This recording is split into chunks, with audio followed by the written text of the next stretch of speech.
Africa can make India's critical mineral missions shine. In the Union Budget 2024-25, Union Finance Minister Nirmala Sitharaman announced the setting up of a critical mineral mission. In August, the Mission of Mines organized a seminar to discuss its objectives. Officials noted that the efforts are being fast tracked in mission mode towards three main aims: expand domestic production, prioritize the recycling of critical minerals, and incentivize overseas acquisition of assets. Work on these fronts is underway. The amendment made to the Mines and Minerals Development and Regulation Act of 1957 resulted in the Mines and Minerals Development and Regulations Amendment Bill 2023, removing six minerals from the atomic list, thus allowing the private sectors to explore these in India, to engage with mineral-rich countries overseas, and with a mandate to secure supply of critical minerals for the Indian economy. A joint venture with three public sector undertakings, Kanji Bidaish India Limited, was founded in 2019. Its first major agreement for lithium exploration and mining was signed in January 2024 and provides access to five blocks owned by Camion in the Caramanca province in the Argentina. Major and medium scale mining companies in India are also seeking opportunities to ensure a steady feed stock of minerals. However, India's capacity for exploration and processing such as mineral is nascent. It lacks manufacturing capacity of end-use components and needs to upskill its labor force, which is crucial for battery manufacturing. Situating Africa and India's supply chain.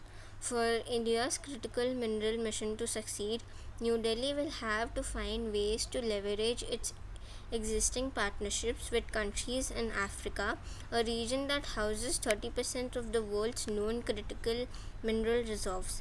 A familiar geography for Indian enterprise, New Delhi shares deep political, economic, and historic connections with the continent, with wide commercial networks created by a 3 million strong diaspora. Described by External Minister S. Shankar as the land of the future, the recognition of the Africa's importance in advancing global priorities is reflected in New Delhi introducing new diplomatic missions in Africa. Collaborating on a critical minerals will bring in a new dimension to the multi-faceted energy partnership between the region. Of the total bilateral trade of $98 billion in 2022-23, 43 billion dollars is attributed to the mining and mineral sector. Similarly, a significant portion of $75 billion that India had already invested in Africa is by public sector units for the acquisition of energy assets. India sources approximately 34 million tons of oil, accounting for 15% of its total demand from Africa, alongside rising imports of natural gas, minerals, and mineral fuels. Further, as a part of International Solar Alliance, the Government of India has benchmarked $2 billion for solar projects in Africa. Building resilient supply chains to Africa is being imagined at the time when African government was employing an array of policy instruments to diversify away from pit to pot model. Tanzania is developing a multi-metal processing facility. Zimbabwe and Namibia have banned the export of raw materials to ensure value addition, and Ghana has approved a new policy for exploitation and management of green minerals. The forthcoming African green mineral strategy champions idea for Africa's mineral-based industrialization. This presents opportunities for India to support a developmental agenda. China factor.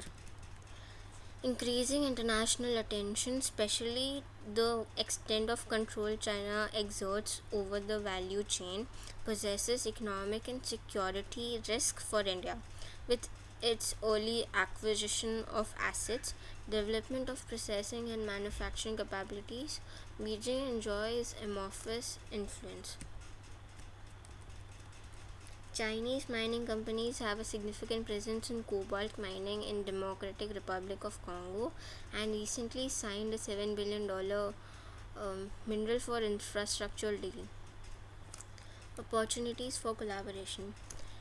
In this geopolitically fraught environment where the African agency is looking to build viable alternative partnerships, there are some unique advantages that India could leverage. Indian construction companies have completed several projects in 43 African countries, which include transition lines in Tunisia, hospital in Tanzania, railway lines in Ghana. In Africa, in African critical mineral landscape, identifying strategic projects that with host countries and building mining adjacent infrastructure are key to the development. India has signed a memoranda of understanding with Zimbabwe for cooperation in geographical mapping, mineral deposit modeling, and capacity building to help build a critical mineral workforce utilizing mechanisms such as the Indian Technical and Economic Cooperation, which has trained 40,000 Africans in 10 years, would help drive positive energy partnerships. There is an increasingly nuanced role of Indian technology startup across the mining value chain, from innovating tools that accelerate mining exploration and extraction while mining ecological impacts to um, to utilizing technology for beneficiation of the mineral oils and providing recognition services. There is a whole suite of service that private technology companies provide. This expertise in niche areas of mining brings an element of value addition that African government could explore. On African priorities, director of African Mineral Development Center said, therefore, India's critical mineral mission should prioritize responsible practices in an era that threatens to be dominated by geopolitical of the not so green energy transition.